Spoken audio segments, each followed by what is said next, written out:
Sometimes a coffee break conversation is so good you gotta refill your mug and keep chatting. Join me for a second cup.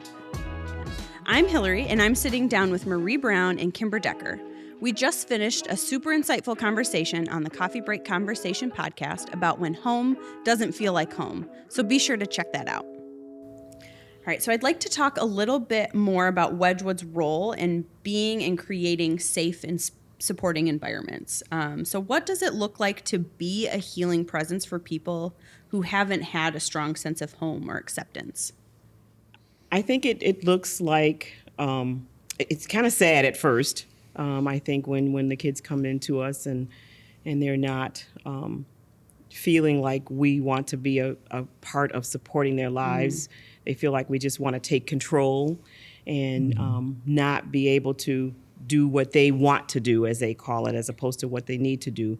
But I think eventually it evolves to a place where they understand what needs to happen in order to be able to get them to a safe environment and begin to feel more comfortable with themselves, begin to be more trusting, and are able to kind of gain more skills to be very to have them be successful once they leave us. So I think that's kind of what it looks like. And we do that by making sure that we have the proper people to help them. Therapy. We use equine therapy with some of the things that we're doing with the kids. We are supported in that area. We also do, yoga therapy. We do different expressive therapies to help them through some of that and try to make it fun at the same time. Yeah. Because I think that's what teenagers or kids need to see. They don't want to see the things that we've read in the books and the things that we think we know. They want to be able to enjoy life at the same time. Yeah. And so that's kind of what it looks like for us over there. We try to make it where they want to do it eventually, even though it starts off where they feel like it's just not the best place for them because somebody else selected it. Right. And so that's part of it. So. Yeah, and for us over in Eckerd and IOP, I think there are two ways that kids come into that program. One, possibly mandated through some court action and a PO saying, hey, you have to do this, or parents who are really involved and want their children to be in an IOP setting. And so that equates to none of them want to be there.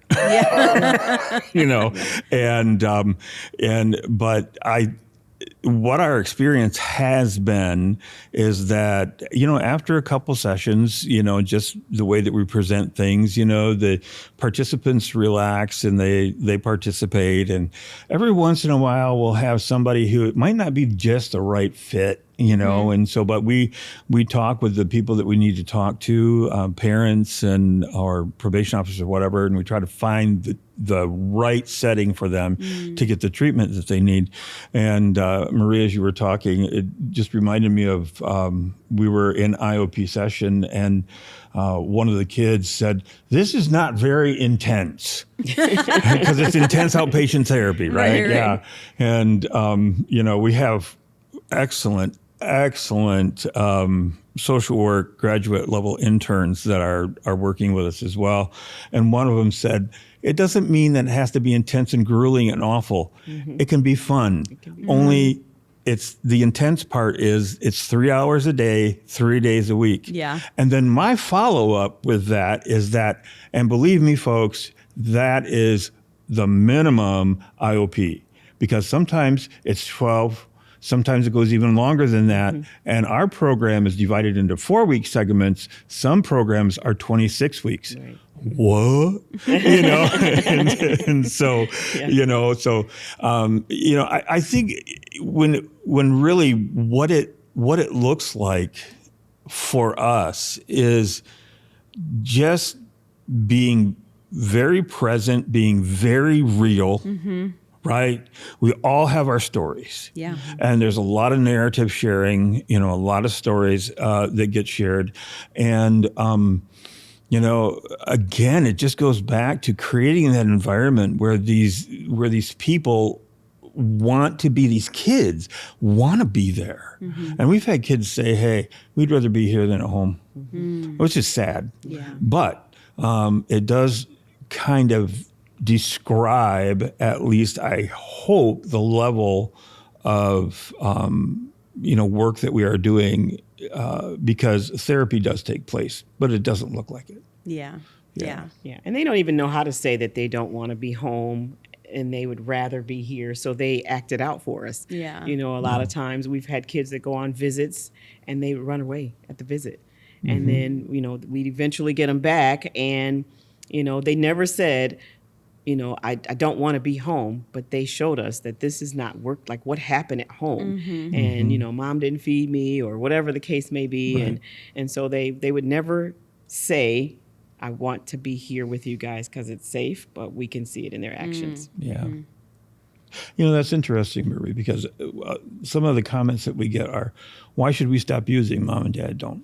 Yeah. Mom and dad are still using. Absolutely. Mom and dad are still doing this. Yep. And, and then you have to take that and you have to create with that a sense of future. Just, okay, so you're living in this environment now. Is that the environment that you really want to live in 5 years from now or 10 years from now? Or if you have your own kids, do you want them to go through this? Yeah. It's getting them to just have that glimmer that it can be different, just a little spark, right? It's not a huge flood. It's a little spark, and if that can take hold, then we can work with that, and we can create something with them that will be healthy and good for them. Yeah. Sometimes it just means too explaining to them. Sometimes mom or dad can't do it, and so they can't be the perfect parent, or they don't know how to stop using, or So if you help yourself. If we learn the skills to help yourself, then maybe at some point you can help mom or you can help dad, but you have to first be able to be in control of your life in order to make that happen. And they desperately love their parents no matter what faults they have. Yeah. So how do we help them understand you can help them just like they help you at times? Yeah. And you have to give kids a safe environment to get out of survival mode, like you talked about. Right. So they can, even if for a moment, get out of survival mode long enough to think about what maybe they want for their future or what they'd like their life to look like. And so creating a space where they can kind of get out of survival mode for a second and be a kid and have that hope is so important here at Wedgwood and out in the community too. And sometimes that's showing them new experiences because they only know what's in that bubble they have. They don't know what's outside of that. And so they've never been to an amusement park. I mean, when we went to Michigan Adventure on Monday, some of the kids were frightened about, I've never been before, so is it going to be this? Is it going to be that? Or, so they don't know outside the bubble that they're in. And even if that bubble is not a healthy environment, that's what they know. So. This was such a great conversation, guys. Thank you for sitting down for a second cup of another good chat. Thank you. All right. Thank you. For more resources to get connected to support and to partner with Wedgwood, visit wedgwood.org. Stay hopeful, stay helpful, and let's have another coffee break soon.